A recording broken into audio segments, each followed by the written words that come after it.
Porque Jesus na casa pode se tornar um título. Jesus na casa pode se tornar um rótulo. Não, Jesus está lá em casa. Não, eu sou crente. Não, eu vou para a igreja. Olha, minha igreja está tendo até uma série, Jesus nas casas. Não, eu postei Jesus nas casas. Tudo isso pode acontecer? Pode. Mas primeiro Jesus precisa estar no meu e no seu coração. Não, mas lá sim, não lá cristão, não significa que Jesus está na sua casa. Não, mas eu sei as músicas que o Fabrício cantou aqui, não significa que Jesus está na sua casa. Não, mas tem Bíblia lá em casa e a Bíblia fica até aberta. Não significa que Jesus está na sua casa. E Jesus, no capítulo 7 de Lucas, ele entra na casa de um fariseu. O fariseu era alguém que tinha nascido dentro de uma estrutura judaica, portanto, que conhecia do Messias prometido, que vivia uma religião dentro de casa, que celebrava festas, que participava de cerimônias, mas que dentro desse grupo, ou dentro do judaísmo, nasceu esse grupo dos fariseus.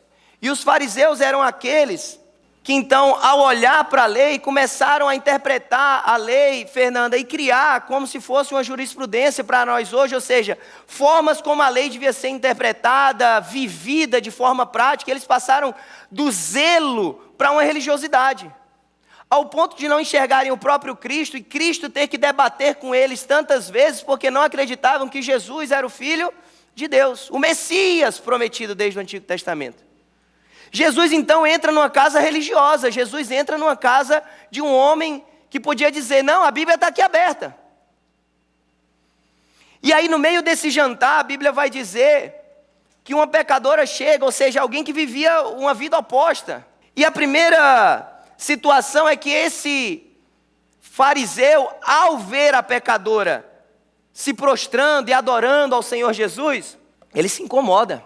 E ao se incomodar, ele não fala só sobre ela, ele fala sobre o próprio Cristo, e o que reflete quem ele mesmo é. Porque ele diz, essa pecadora, se Jesus, ou se o mestre soubesse, se ele fosse profeta de fato, ele saberia quem está tocando nele. E ele não poderia ser tocado dessa forma por uma pecadora. E aí, meus irmãos, a primeira reflexão para nós é que Jesus pode estar presente na nossa casa, através de vários desses exemplos que eu dei para você, sem estar presente no nosso coração.